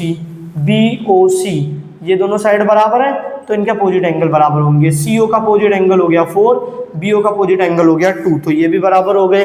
तो दो इक्वेशन बन गई। अब देखिए मैं क्या कर रहा हूँ, अब हम कर रहे हैं दोनों इक्वेशनों को जोड़ देते हैं। अगर दोनों इक्वेशनों को जोड़ेंगे तो क्या आएगा, एडिंग इक्वेशन 1 एंड इक्वेशन 2। तो लेफ्ट हैंड साइड में जुड़ेगी, लेफ्ट हैंड साइड में, और राइट हैंड साइड में। आप देख भी सकते हो अगर 5 5 के बराबर है और 6 6 के बराबर है, और अगर मैं दोनों साइडों को जोड़ दूं तो जोड़ के भी बराबर ही आता है, फैक्ट चेंज नहीं होता, ऐसा नहीं होता, मैथमेटिकली एरर मिल जाए हमें। तो एंगल 1 और एंगल 2 को अगर मैं जोड़ूंगा, एंगल 1 और एंगल 2 को जोड़ूंगा तो क्या बन जाएगा, एंगल ACB बन जाएगा। आप डायग्राम से देख सकते हो। और 3 और 4 हमें पता है, ये वैसे जोड़ना मुश्किल है क्योंकि ये दोनों डायग्राम एक साथ नहीं है, दोनों एंगल एक साथ नहीं है कि मैं जोड़ के एक एंगल बना दूं। तो ऐसे ही रख लीजिए। हमें ACB पता लग गया। ACB का मतलब क्या है, एंगल x पता लग गया। क्या है angle x, angle 3 plus angle 4 के। अब देखिए आपने 7th क्लास का एक चैप्टर है ट्राइंगल एंड इट्स प्रॉपर्टी, उसमें एक प्रॉपर्टी होती है ट्राइंगल की, एक्सटीरियर एंगल सम प्रॉपर्टी। वो प्रॉपर्टी क्या कहती है, अगर ये एंगल 60 है और ये एंगल 50 है तो x की वैल्यू क्या होगी, x की वैल्यू होगी अपोजिट, ये वाला एंगल छोड़ दीजिए, इसके अपोजिट जो एंगल है, अपोजिट इंटीरियर एंगल के सम के बराबर होगी x की वैल्यू। तो x की वैल्यू हो जाएगी 110 डिग्री। ये बात प्रूफ भी कर सकते हैं। प्रूफ कैसे कर सकते हैं, देखिए छोटा सा प्रूफ भी करके दिखला देता हूँ। इसको मान लेते हैं एंगल x, इसको मान लेते हैं y, इसको मान लेते हैं w, और इसको मान लेते हैं z। तो angle x plus angle y plus angle w किसके बराबर होगा, 180 डिग्री के। तो क्या हम एंगल w निकाल लीजिए, एंगल या w नहीं, ये निकाल लेते हैं, angle x plus y. Angle x plus y कितना हो जाएगा, 180 minus angle w। Similarly angle w और एंगल z जोड़ूंगा तो क्या आएगा, angle w plus angle z जोड़ के भी 180 डिग्री आएगा क्योंकि लीनियर पेयर बना रहे हैं। तो एंगल z की वैल्यू क्या हो जाएगी, w चला जाएगा राइट हैंड साइड में, तो 180 डिग्री माइनस w। अब देखिए ये दोनों बराबर है, अगर राइट हैंड साइड बराबर है तो लेफ्ट हैंड साइड भी बराबर होगी। तो प्रूफ हो गया angle x plus angle y बराबर एंगल z। हमने प्रूफ कर दिया कि दो इंटीरियर अपोजिट एंगल को जोड़ के एक्सटीरियर एंगल आता है। इसको एक्सटीरियर एंगल सम प्रॉपर्टी कहते हैं, एक्सटीरियर एंगल सम प्रॉपर्टी। ये 7th क्लास में पढ़ाई जाती है। तो ये प्रॉपर्टी अब मैं यूज कर रहा हूँ, ये रहा इस प्रॉपर्टी का प्रूफ। तो अगर यही प्रॉपर्टी मैं यहाँ पर यूज करूँ तो क्या आप मुझे ये एंगल बता सकते हो, A O D, angle A O D क्या रहा होगा, ए ओ डी, या यहाँ पर भी देख सकते हैं ए ओ डी, ये वाला एंगल आएगा इन दोनों को जोड़ के, मतलब ये वाला एंगल रहा होगा angle 1 plus angle 3, angle 1 plus angle 3। ऐसे क्या मुझे ये बता सकते हो बी ओ डी क्या रहा होगा, बी ओ डी वो आएगा इन दोनों इंटीरियर एंगलों को जोड़ के, मतलब B O D equal to angle 2 plus angle 4। अब फिर से दोनों इक्वेशनों को जोड़ दीजिए। एक काम करते हैं, एंगल 1 एंगल 3 के बराबर है, एंगल 1 किसके बराबर है, एंगल 3 के। देखिए एंगल 1 बराबर एंगल 3, तो मैं एंगल 1 की जगह एंगल 3 ही लिख सकता हूँ, और ये हो गया 2 एंगल 3। वैसे ही एंगल 2 किसके बराबर है, एंगल 4 के, तो मैं एंगल 2 को एंगल 4 लिख सकता हूँ। तो एंगल 2 की जगह रखा एंगल 4 प्लस एंगल 4। किसी भी चीज़ को 2 बार जोड़ लो, 2 से मल्टीप्लाई कर लो, एक ही बात है। अब इस इक्वेशन को मान लिया 3 और इस इक्वेशन को मान लिया 4। Adding equation 3 and equation 4।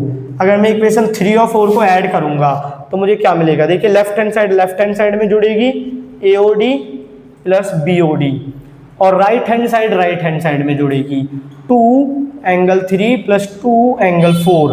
AOD और BOD को जोड़िए, AOD ये वाला एंगल, BOD ये वाला एंगल, मैं दोनों को जोड़ूंगा तो बन जाएगा एंगल AOB, और यहाँ से 2 कॉमन ले लिया, एंगल 3 प्लस एंगल 4। अब देखिए एंगल 3 प्लस एंगल 4 की क्या वैल्यू है, एंगल 3 प्लस एंगल 4 की वैल्यू है एंगल ACB, तो मैं लिख सकता हूँ angle AOB equal to 2 angle ACB। तो एंगल ए वैसे तो प्रूफ हो ही गया, पर सिंप्लिसिटी के लिए हमने AOB को क्या माना था x, और ACB को माना था y, तो 2 का 2 और फिर ये हो गया एंगल y। तो हैंस प्रूव्ड। देखिए सेंटर पे कौन सा एंगल बन रहा है, x बन रहा है, और सर्कल पे कौन सा एंगल बन रहा है, y बन रहा है। और हमने प्रूफ कर दिया कि सेंटर पे बनने वाला एंगल सर्कल पे बनने वाले एंगल का डबल होता है।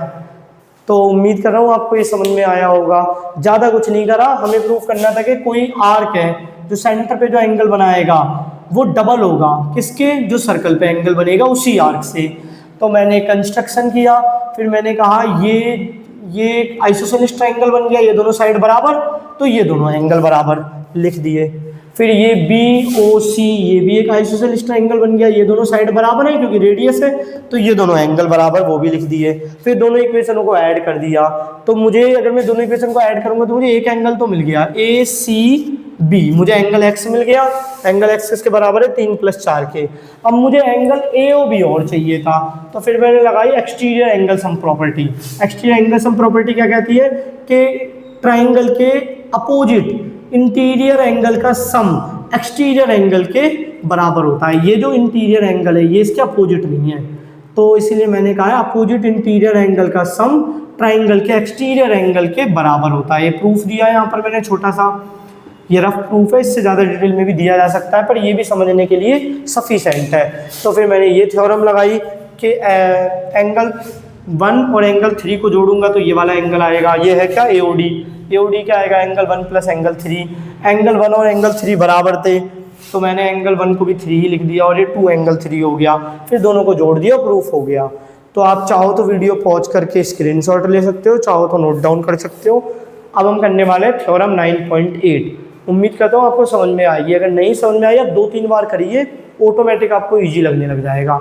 मैथ के बारे में खास बात ही यही है कि आप कोई भी चीज़ अगर बार बार करते हो तो वो चीज़ ईजी लगने लग जाती है। वैसे तो ये लाइफ में भी एप्लीकेबल है ही है।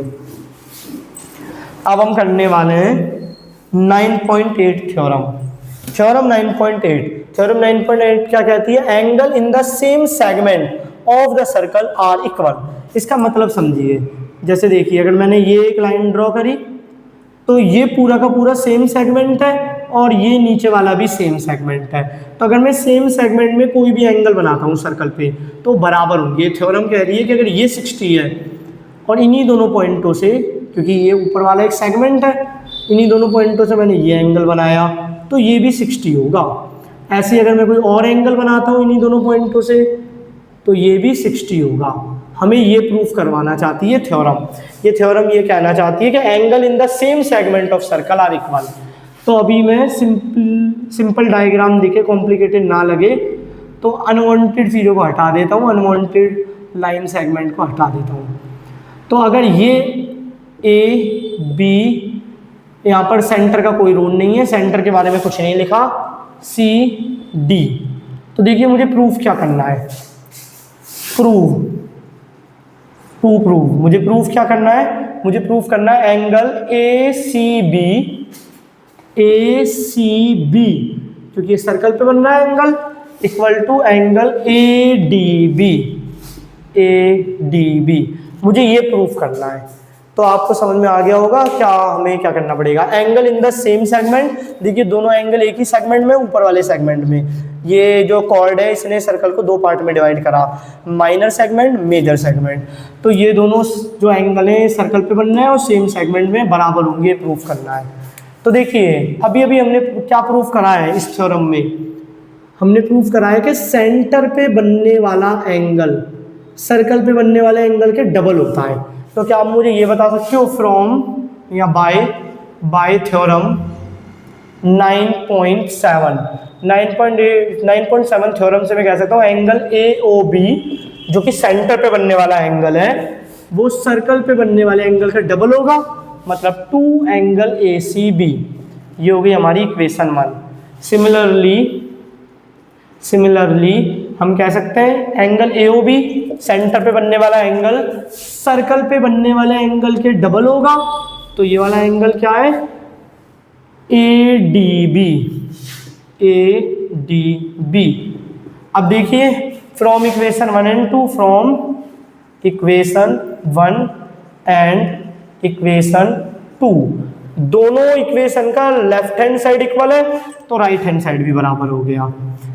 यूक्लिड की first axiom, if two things are equal to one same thing then they are equal to one another.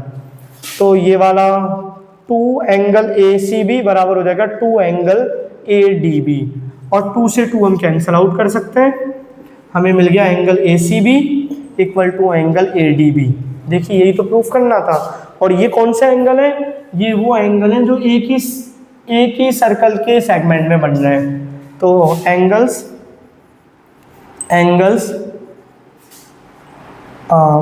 In the same segment of circle are equal. ये जो चीज़ मैथमेटिकली लिखी है इसी को मैंने स्टेटमेंट में लिख दिया। बस ये थ्योरम बहुत इजी थी, आसानी से प्रूफ हो गई। तो उम्मीद करता हूँ आपको ये दोनों थ्योरम समझ में आई होंगी। अब मैं नेक्स्ट थ्योरम कराता हूँ, थ्योरम 9.9 बाकी थ्योरमों से अलग है, पहले से पढ़ते हैं फिर समझते हैं ऐसा मैंने क्यों कहा। If a line segment joining 2 points, मान लिया वो लाइन सेगमेंट ए बी है, वो 2 पॉइंटों को ज्वाइन कर रहा है ए और बी को, सबटेंड इक्वल एंगल्स, ये 2 एंगल, ये जो लाइन सेगमेंट के 2 एंगल सबटेंड कर रहा है, वो एंगल वो इक्वल एंगल है, चाहो तो सी और ई मान लीजिए, चाहे तो सी और डी मान लीजिए, चाहे तो सी और ई डैश मान लीजिए। Equal angles at the 2 other point lying on the same side of the line containing the line segment, line segment के सेम साइड पर 2 इक्वल एंगल सबटेंड कर रहा है, कौन, line segment AB। The 4 point lie on a circle, वो जो 4 point है, 2 point तो ये रहे और वो 2 पॉइंट वो होंगे जो बराबर एंगल बना रहे हैं, चाहे वो पॉइंट C हो, E हो, चाहे C या D हो, चाहे C या E हो, ये चारों पॉइंट एक सर्कल पे होंगे, ये हमें प्रूफ करना है। गिवन में क्या दे रखा है, गिवन में हमें दे रखा है कि एक लाइन सेगमेंट है जो 2 इक्वल एंगल बना रहा है लाइन सेगमेंट के एक ही तरफ, और हमें प्रूफ में क्या करना है, हमें प्रूफ में करना है कि वो जो 2 इक्वल एंगल बन रहे हैं ना, उन एंगलों के जो वर्टेक्स है वो सर्कल पर ही लाई कर रहे हैं, एक्चुअल में चारों ही पॉइंट सर्कल पर लाई कर रहे हैं, ये हमें प्रूफ करना है। पहले कुछ बेसिक चीज समझ लेते हैं, उसके बाद इस थ्योरम पे आएंगे। देखिए कोलिनियर पॉइंट क्या हो, पहले मैं बोलता हूँ एक पॉइंट से आप कितनी लाइन ड्रॉ कर सकते हो, 1 2 3, एक पॉइंट से पास होने वाली आप इनफाइनाइट लाइन ड्रॉ कर सकते हो। तो क्या मैं ऐसा कह सकता हूँ कि एक पॉइंट से यूनिक लाइन पास होती है? तो आप कहोगे नहीं, infinite number of line, infinitely many lines can be pass through a single point. एक सिंगल पॉइंट से इनफाइनाइटली मैनी लाइन पास की जा सकती हैं। तो कोई भी लाइन यूनिक नहीं है कि अगर एक पॉइंट से बहुत ज़्यादा लाइनें पास हो रही है तो यूनिक कहाँ हुई। अब देखिए, अगर मेरे पास 2 पॉइंट हैं, क्या हमेशा 2 पॉइंटों से एक लाइन पास की जा सकती है? तो इसका जवाब है हाँ, हमेशा 2 पॉइंट, आप कोई भी 2 पॉइंट कहीं पर भी बना लो, वहाँ पहले पॉइंट से दूसरे पॉइंट तक आप एक लाइन पास करा सकते हो। क्या वो लाइन यूनिक होगी? इसका जवाब है हाँ। आप कोई और ऐसी लाइन नहीं ढूंढ सकते जो लाइन इन दोनों पॉइंटों से पास हो जाए और ये ना हो। इसके ऊपर आप एक लाइन बना सकते हो जो कोइंसाइड करेगी, वो यही लाइन होगी प्रैक्टिकली देखा जाए तो यूनिक लाइन है। A unique line can be pass through 2 distinct या डिफरेंट पॉइंट्स। 2 डिफरेंट पॉइंट अगर आपको दे रखे हैं तो आप हमेशा उन दोनों पॉइंटों से पास करती हुई एक यूनिक लाइन ड्रॉ कर सकते हो। अब यही चीज सर्कल में अप्लाई करते हैं। क्या अगर आपको एक पॉइंट दे रखा है तो क्या उस एक पॉइंट से कितने सर्कल आप पास कर सकते हो? 1 सर्कल हो गया, 2 सर्कल हो गया, 3 सर्कल हो गया, 4 सर्कल हो गया। तो क्या मैं कह सकता हूँ कि एक पॉइंट से आप यूनिक सर्कल ड्रॉ कर सकते हो? तो नहीं। तो इसका जवाब क्या है? Infinitely many circles can be pass through a single point. अगर आपको 2 पॉइंट दे रखे हैं, मान लीजिए ये 2 पॉइंट, तो क्या इससे यूनिक सर्कल ड्रॉ होगा? देखते हैं। 1 सर्कल, 2 सर्कल,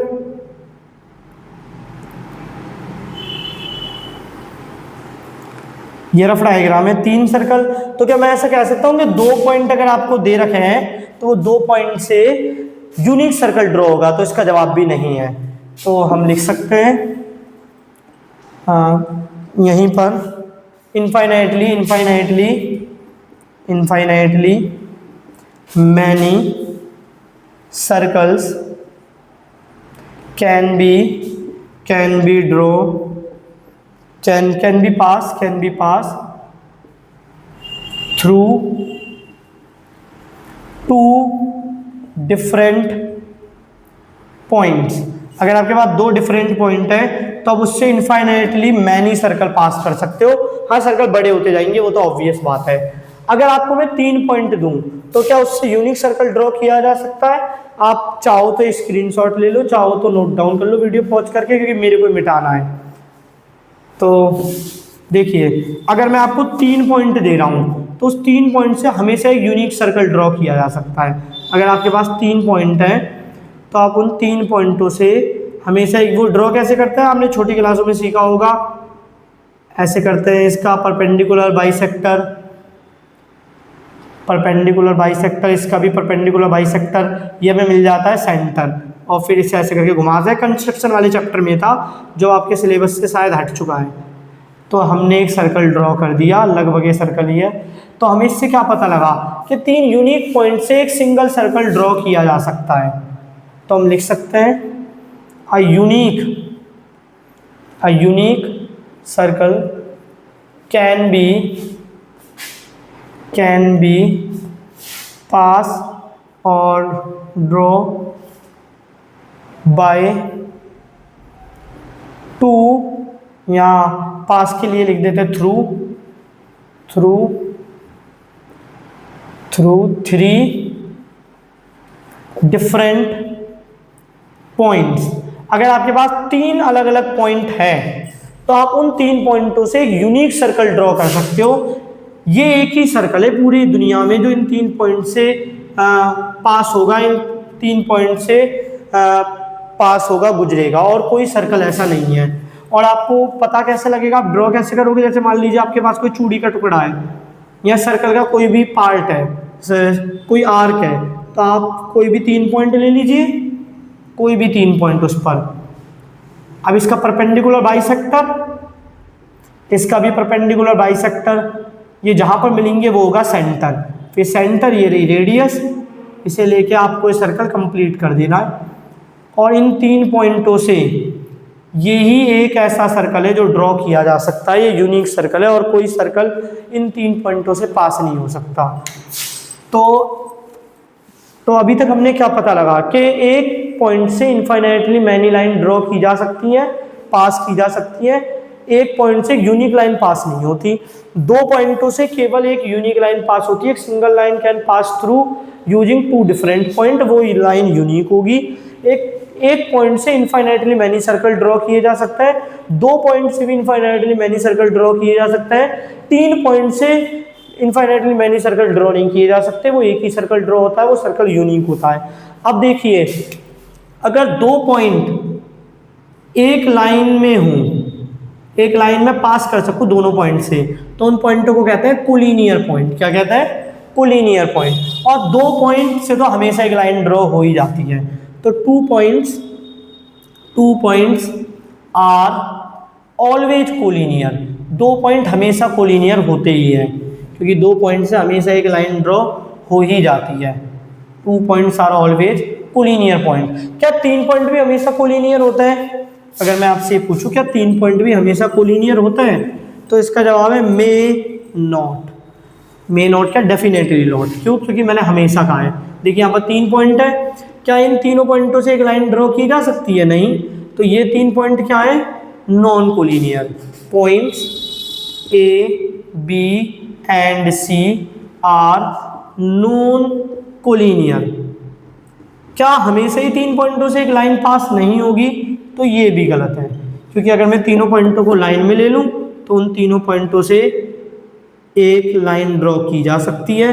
जैसे इसको ई कह देते हैं, एफ इसको जी, तो ये हो जाएगा E F and G are collinear point, collinear points.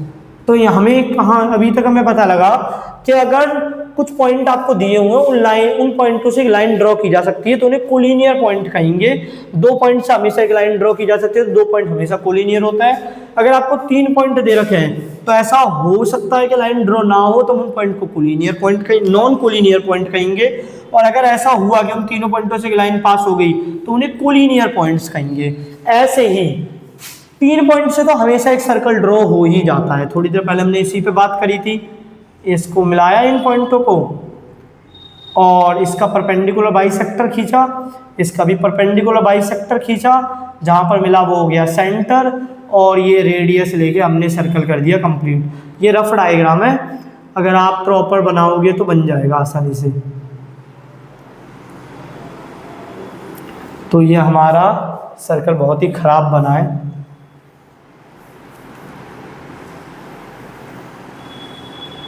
तो हमारे एक रफ सा सर्कल तैयार हुआ है। तो 3 पॉइंट से तो हमेशा एक सर्कल ड्रॉ हो ही जाता है। वो कैसे होता है? वो कंस्ट्रक्शन का पार्ट है। क्या 4 पॉइंट से भी हमेशा एक सर्कल ड्रॉ हो जाता है? अगर 4 पॉइंट से एक सर्कल ड्रॉ किया जा सके तो उन 4 पॉइंट को कहेंगे कौन साइक्लिक पॉइंट। कौन साइक्लिक पॉइंट्स। कौन साइक्लिक पॉइंट कौन से होता है? इफ 4 और more than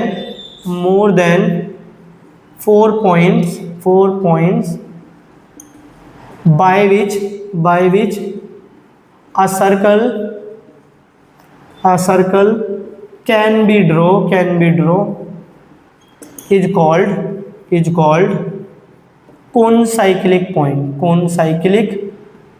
concyclic points। तो अगर आपके पास ऐसे पॉइंट है जिनसे सर्कल ड्रॉ हो सकता है तो वो कौन साइक्लिक पॉइंट होंगे। यही चीज यहाँ पर लिखी गई थी। ये बात समझाने के लिए हमने इतना सारा कुछ पढ़ा। तो देखिए थ्योरम 9.9 क्या है। थ्योरम 9.9 है, if a line segment joining 2 point, line segment मान लिया ए बी जो ए और बी को ज्वाइन कर रहा है, subtend equal angle at 2 other point, equal angle subtend कर रहे हैं। हो सकता है सी और ई इक्वल हो सकता है सी और डी इक्वल हो सकता है सी और ई डैश इक्वल हो, और तो कुछ हो नहीं सकता। अगर ये मैंने कोई एंगल ड्रॉ करा है जो सर्कल पर है, तो अगर कोई उसी जितना एंगल ड्रॉ करना है, या तो वो सर्कल के अंदर होगा, या तो वो सर्कल पर होगा, या सर्कल के बाहर होगा, और कोई चांस ही नहीं है। तो लिखा है same side of the line containing the line segment the 4 point lie on a circle. हमें प्रूव करना है चारों पॉइंट सर्कल पर ही होंगे। अगर चारों पॉइंट सर्कल पर हो तो उन पॉइंटों को क्या कहता है, कोन साइक्लिक पॉइंट। तो हमें प्रूव करने हैं चारों कोन साइक्लिक पॉइंट है। अब समझिए, A B the line segment, A B क्या है, एक लाइन सेगमेंट है। अब इसका प्रूफ कर रहे हैं हम, प्रूफ। इसमें अगर मैं आपसे बोलूं गिवन में क्या है, गिवन में आपको दे रखा है कि से एक लाइन सेगमेंट तो इक्वल एंगल बना रहा है कॉर्ड के या लाइन सेगमेंट के एक ही ओर। अब वो इक्वल एंगल हो सकता है, अगर ये एंगल 60 बना तो हो सकता है ये वाला एंगल इक्वल बनाने के लिए सर्कल के अंदर बनाना पड़े 60, या सर्कल पर बनाना पड़े 60, या सर्कल के बाहर बनाना पड़े 60। तो A B the line segment with subtend equal angle at 2 point C and D.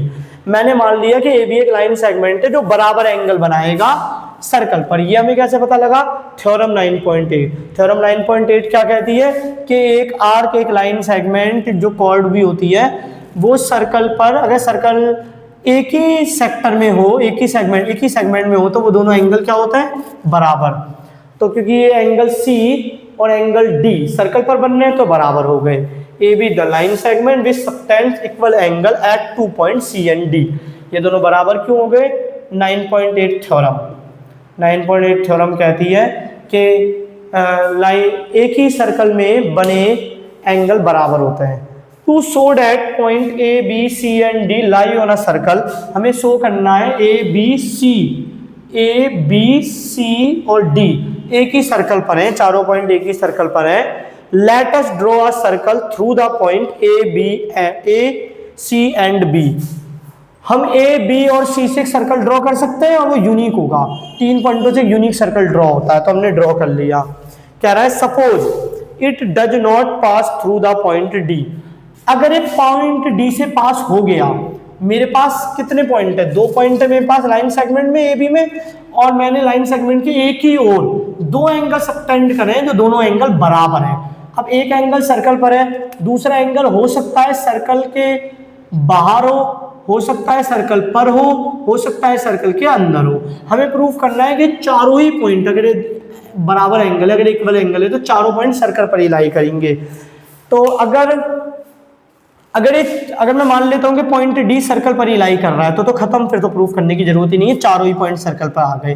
पर अगर ऐसा नहीं है, suppose it does not pass through the point D, ये जो मैंने सर्कल ड्रॉ करा है पॉइंट ए बी और सी से, मान लिया है डी से पास नहीं हो रहा। अगर ये सर्कल डी से पास हो रहा है तो चारों ही पॉइंट सर्कल पे आ गए।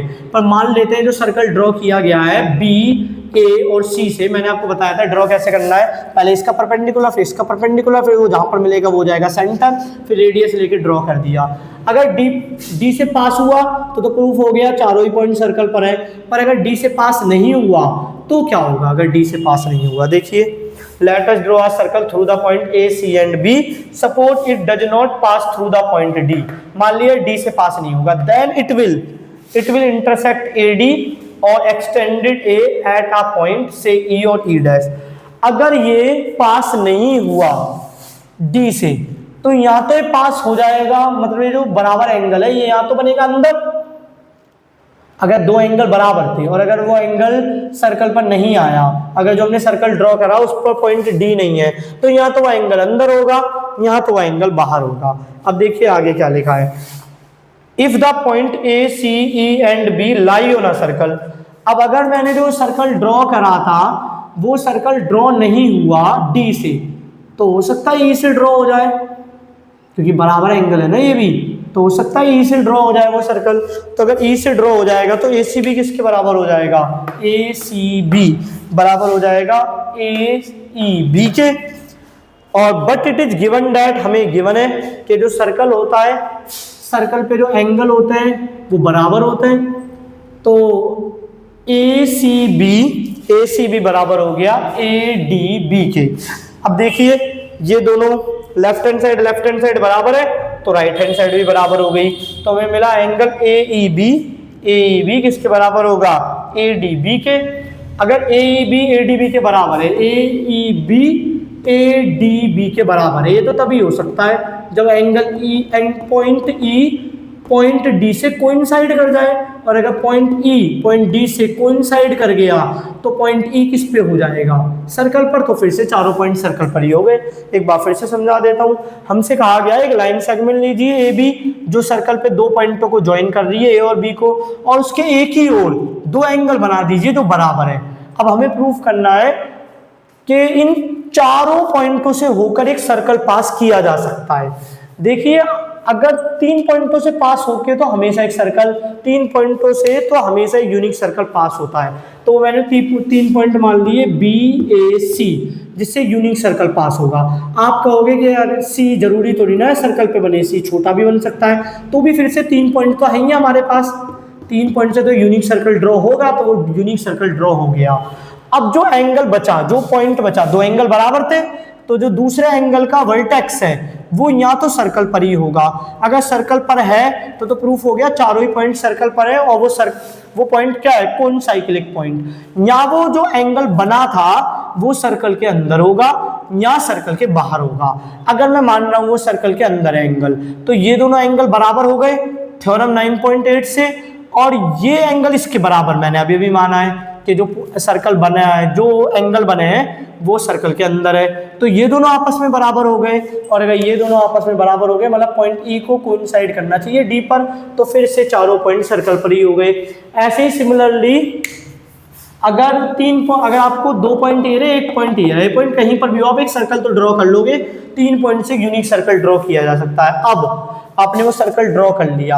अब अगर आप ये कहोगे कि नहीं वो जो दूसरा एंगल बन रहा था ना 60 के बराबर, वो सर्कल से बाहर है, मैं कहूंगा अगर वो सर्कल से बाहर है तो मैं सर्कल पर एक 60 डिग्री का एंगल बना सकता हूं।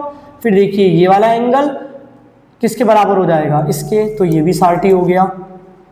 एंगल ए डी बी किसके बराबर हो जाएगा, ए सी बी के, दोनों 60 है। और ये आप मान रहे हो, आप कह रहे हो कि नहीं जो सर्कल ड्रॉ हुआ था ना बराबर वो सर्कल के बाहर है, जो एंगल बराबर ड्रॉ हुआ था वो सर्कल के बाहर है, तो ए ई बी भी 60 हो गया। अब ये तो पॉसिबल ही नहीं है, तो तभी पॉसिबल है तब ई कोइंसाइड करे डी के, ई डैश कोइंसाइड करे डी पर, तो फिर से चारों पॉइंट सर्कल पे आ गए। तो ये थ्योरम समझना मुश्किल है, इसमें कोई डाउट नहीं है। मुझे समझाना भी मुश्किल पड़ रहा है बहुत बार। मैं जो समझ पा रहा हूँ वो आप समझ पा रहे हो या नहीं, ये बहुत मुश्किल होता है जानना। मैं एक बार और ट्राई करता हूँ। लास्ट आपको दे रखा है एक लाइन सेगमेंट ए बी, ठीक है, वो ए बी सर्कल के 2 पॉइंट को ज्वाइन कर रहा है ए और बी को, और उसके एक ही तरफ 2 एंगल ड्रॉ किए गए जो बराबर हैं। अब आपको प्रूफ करना है वो जो 2 एंगल के वर्टेक्स है ना वो भी सर्कल पर ही लाई करेंगे। तो अगर आप ये कह रहे हो हाँ वो दोनों पॉइंट सर्कल पर लाई करेंगे, तो बात ही खत्म, प्रूफ हो गया कि चारों पॉइंट सर्कल पर है और चारों पॉइंट कौन साइक्लिक पॉइंट है। अब अगर आप कह रहे हो नहीं ये पॉइंट सर्कल पे लाइन नहीं करेंगे, एक तो सर्कल पे जरूर लाई करेगा, क्योंकि 3 पॉइंट आपको दे रखे हैं, 3 पॉइंट से आप एक यूनिक सर्कल ड्रॉ कर दोगे तो वो एक पॉइंट तो सर्कल पे आ ही गया। अब अगर आप कह रहे हो ये 60 डिग्री है और ये भी 60 डिग्री है और ये सर्कल पे मान लीजिए नहीं आया, मैं तो कह रहा हूँ सर्कल पे आएगा, पर आपका ये काउंटर है कि नहीं ये सर्कल पे नहीं आएगा, तो मैं कहूँगा ठीक है मैं एक ऐसा एंगल ड्रॉ कर सकता हूँ जो 60 डिग्री ही हो और सर्कल पर हो। अब देखिए ये वाला एंगल इसके भी बराबर हो गया, क्योंकि थ्योरम 9.8 एक ही आर्क से सर्कल पे बने एंगल बराबर होता है। और आपने ये कहा था कि ये दोनों एंगल आपस में बराबर थे, आपने कहा था ये एंगल सर्कल के अंदर होगा, तो ये भी आपस में बराबर हो गए। तो ये आपस में तभी बराबर हो सकता है तब पॉइंट ई कोइंसाइड कर जाए पॉइंट डी पर। फिर से मेरी वही बात सही होगी कि आप जो ई पॉइंट कह रहे हो वो पॉइंट डी पर, ये तो फिर से चारों पॉइंट सर्कल पे ही आ गए। अब देखिए ये थ्योरम क्या है, आप दोबारा देखोगे आपको और बेटर समझ में आएगा। ये थ्योरम बाकियों से इसीलिए अलग है क्योंकि यहाँ पर लैंग्वेज बहुत ज़्यादा है। इस बार कह रहा है the sum of a pair of opposite angle of a cyclic coordinator it 180 degree. कह रहा है आपके पास एक साइक्लिक कोऑर्डिनेटर है, साइक्लिक कोऑर्डिनेटर बना लेते हैं। जैसे मान लीजिए एक साइक्लिक कोऑर्डिनेटर क्या होता है, सबसे पहले साइक्लिक कोऑर्डिनेटर एक ऐसा कोऑर्डिनेटर है जिसके चारों ही वर्टिसेस सर्कल पर लाई करे, मतलब जिसके चारों वर्टिसेस कौन साइक्लिक पॉइंट हो, कौन साइक्लिक पॉइंट। तो मान लेते हैं ये कोऑर्डिनेटर है ए बी सी डी। ये कौन सा कोऑर्डिनेटर है, ये साइक्लिक कोऑर्डिनेटर है, तो मैं लिख सकता हूँ गिवन में क्या है, गिवन में ABCD is a cyclic coordinator.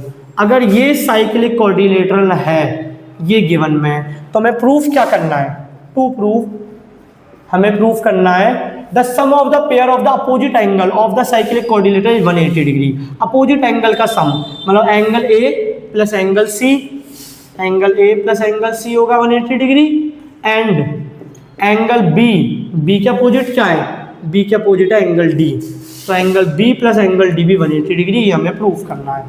तो ये करना ज़्यादा मुश्किल नहीं है। देखिए हम थोड़े से कंस्ट्रक्ट इसको मान लेते हैं सेंटर, और हमने कंस्ट्रक्शन करी, ये हो गई हमारी कंस्ट्रक्शन।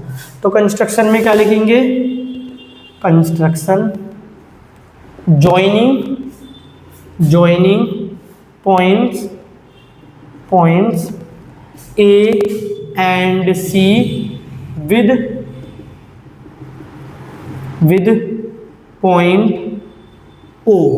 मैंने A और C को पॉइंट O से मिला दिया। अब मुझे एक चीज़ सोच के बताना, अगर मैं इस एंगल को 2x मान लूँ तो ये एंगल कितना होगा। हम थ्योरम 9.7 में पढ़ चुके हैं कि एक आर्क जितना एंगल सर्कल पे बनाता है उसका डबल सेंटर पे बनाता है। तो ये 2x है तो ये होगा x। तो हमने लेट क्या करा है, let angle AOC equal to 2x। तो बाय थ्योरम 9.7 से हम कह सकते हैं एंगल ABC कितना होगा x, क्योंकि थ्योरम 9.7 क्या कहती है, थ्योरम 9.7 कहती है कि सेंटर पर बनने वाला एंगल सर्कल पर बनने वाले एंगल का डबल होगा। तो अगर मैं सेंटर पे एंगल सर्कल पे एंगल x मान लूँ तो सेंटर पे हो गया 2x। अब अगर मैं आपसे पूछूं ये एंगल कितना होगा, रिफ्लेक्स एंगल AOC, तो ये एक लाइन के चारों ओर के एंगल का सम कितना होता है 360 डिग्री। अगर ये आपको पता है तो दूसरा कैसे निकालोगे, 360 में से घटा के हम कहेंगे angle AOC plus reflex angle AOC बराबर होता है 360 डिग्री। AOC की वैल्यू कितनी है 2x, रिफ्लेक्स एंगल AOC बराबर 360 डिग्री, और रिफ्लेक्स एंगल AOC किसके बराबर हो गया 360 डिग्री माइनस 2x। एक तरीका तो ये है रिफ्लेक्स एंगल करके, तो ये हो गया हमारा 360 डिग्री माइनस 2x। अब देखिए ये जो आर्क दिख रहा है, ये वाला आर्क, ये जो मेजर आर्क है, ये सेंटर पे एंगल ये बना रहा है 360 डिग्री माइनस 2x। तो सेंटर पे जो एंगल बना रहा है मेजर आर्क, सर्कल पे क्या बनाएगा, सर्कल पे उसका आधा बनाएगा। तो अगर मैं आपसे बोलूं एंगल ADC कितना होगा, एंगल रिफ्लेक्स एंगल AOC का आधा, हाफ, तो 360 degree minus 2x by 2 separate कर दीजिए, ये हो जाएगा 180, तब 2 से डिवाइड करोगे ये हो जाएगा x। तब दोनों एंगलों को जोड़ दीजिए। हमने देखिए कौन से दो एंगल, हमें ADC पता लग गया। ADC क्या है, सिंप्लिसिटी के लिए हम इसे D लिख सकते हैं, और A हमने क्या D पता लग गया, और B हमने क्या माना था, B हमने माना था x। ये रहा, इसको सिंप्लिसिटी के लिए B ही लिख सकते हैं क्योंकि ABC BA। तो अब बताइए angle B plus angle D कितना हो गया, एंगल B की वैल्यू x, एंगल D की वैल्यू 180 माइनस x कट गया, तो दोनों एंगल का सम कितना आ गया 180 डिग्री। ये वाला पार्ट तो प्रूफ हो गया। अब हमें ये प्रूफ करना है A और C भी 180 डिग्री होगा। तो देखिए angle A plus angle B plus angle C plus angle D कितना होता है 180 डिग्री। मैं angle A plus angle C को पहले लिख रहा हूँ, प्लस में तो ऑर्डर मैटर नहीं करता, आप किसी भी तरीके से लिख सकते हो। एंगल A प्लस C कितना आया है, A प्लस C तो पता ही नहीं है। B प्लस D कितना आया है 180 डिग्री, तो B प्लस C की जगह मैं लिख दूंगा 180 डिग्री, और ये इनका सम होता है 360 डिग्री, सारे इंटीरियर एंगल का सम 360 डिग्री। अब ये लेफ्ट हैंड साइड में प्लस में, राइट हैंड साइड में जाके माइनस में हो जाएगा। तो angle A plus angle C कितना हो जाएगा 360 degree minus 180 degree, angle A plus angle C बराबर 180 डिग्री। तो hence prove, angle A plus angle C 180 degree proof कर दिया, angle B plus angle D भी 180 डिग्री प्रूफ कर दिया। इससे प्रूफ हो गया कि opposite angle of cyclic quadrilateral is 180 degree. तो एक तरीका तो ये था। अगर आपको ये चीज़ समझ में नहीं आई रिफ्लेक्स एंगल वगैरह, तो आप अभी स्क्रीनशॉट ले सकते हो, वीडियो पॉज करके लिख सकते हो। मैं इसे एक तरीके से और कर रहा हूँ, तो देखिए वो क्या है। जैसे आपने इसको माना वैसे ही दूसरा एंगल भी मान लीजिए। दूसरा एंगल कैसे मानेंगे, यहाँ तक तो आपको सेम ही करना है। Joining point A and C 2 point O, यहाँ तक तो आपको सेम करना है। आपने एओसी को क्या माना था 2x, एओसी को 2 माना था तो वो हो गया x। ठीक है, यहाँ तक ठीक है।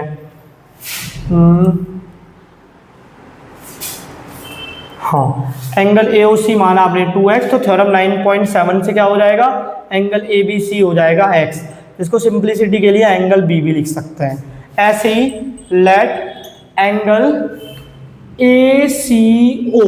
एसीओ बाहर वाले को आप मान लीजिए 2y, तो एंगल एसीओ ये रिफ्लेक्स एंगल है, रिफ्लेक्स एंगल एसीओ का रिफ्लेक्स एंगल मतलब बाहर वाला कितना मान लिया 2y। तो बाय थ्योरम 9.7 अगर ये मेरा 2y है तो ये मेजर आर्क है, मेजर आर्क सेंटर पे एंगल बना रहा है 2y, तो सर्कल पे क्या बनाएगा, सेंटर का आधा, क्योंकि सेंटर पे बनाता है सर्कल का डबल। तो हम थ्योरम 9.7 से लिख सकते हैं एंगल ADC कितना हो जाएगा y, जो सेंटर पे एंगल बनाया है उसका आधा। और इसको सिंप्लिसिटी के लिए d भी लिखा जा सकता है, एंगल d बराबर y, एंगल d बराबर y। अब बताइए angle 2x plus angle 2y कितना है। एंगल 2x और 2y को जोड़ दूंगा तो एक पॉइंट के चारों ओर का एंगल है, ये हो गया कंप्लीट एंगल 360 डिग्री, 360 डिग्री। और अगर मैं 2 कॉमन ले लूँ तो एंगल x प्लस वाई बराबर 360 डिग्री। एंगल x किसके बराबर है, एंगल b के। एंगल y किसके बराबर है, एंगल d के। और ये 2 जो मल्टीप्लाई में था राइट हैंड साइड में जाके हो गया डिवाइड में, तो angle b plus angle d हो गया 180 डिग्री। अब फिर से वही चीज़, angle a plus angle b plus angle c plus angle d बराबर होता है 360 degree. Angle a plus angle c को पहले लिख रहा हूँ, angle b plus angle d को बाद में लिख रहा हूँ। और angle b plus angle d की क्या वैल्यू है, angle b plus angle d की वैल्यू है 180 degree. 180 degree equal to 360 degree. ये वहाँ पर जाके राइट हैंड साइड में जाके माइनस हो जाएगा, तो angle a plus angle c की वैल्यू हो जाएगी 360 degree minus 180 degree. Angle a plus angle c हो गया 180 डिग्री। तो बस आपने ये भी प्रूव कर दिया, हैंड्स प्रूव्ड। तो उम्मीद करता हूँ यहाँ तक आपको समझ में आया होगा। एक लास्ट थ्योरम बची है, वो थ्योरम इसकी अपोजिट है। इस थ्योरम में क्या था, इसकी कन्वर्स है। इस थ्योरम में क्या था कि अगर कोई साइक्लिक कोऑर्डिनेटर है तो वो साइक्लिक कोऑर्डिनेटर के अपोजिट एंगल का सम 180 डिग्री होगा। और जो 9.1.1 है उस थ्योरम में क्या है कि अगर कोई कोऑर्डिनेटर सर्कल के अंदर है उसके अपोजिट एंगल का सम 180 डिग्री है तो प्रूफ करो वो साइक्लिक कोऑर्डिनेटर ही होगा। वो थ्योरम सेम टू सेम इसी की तरह है। तो उम्मीद करता हूँ आपको यहाँ तक समझ में आया होगा। बाकी लेक्चर देखने के लिए धन्यवाद। और आप अभी ये प्लेलिस्ट अपने दोस्तों के साथ शेयर कर सकते हो ताकि उन्हें भी कंसेप्ट समझने में मदद हो, मैं भी मोटिवेट हूँ ऐसे और वीडियो बनाने।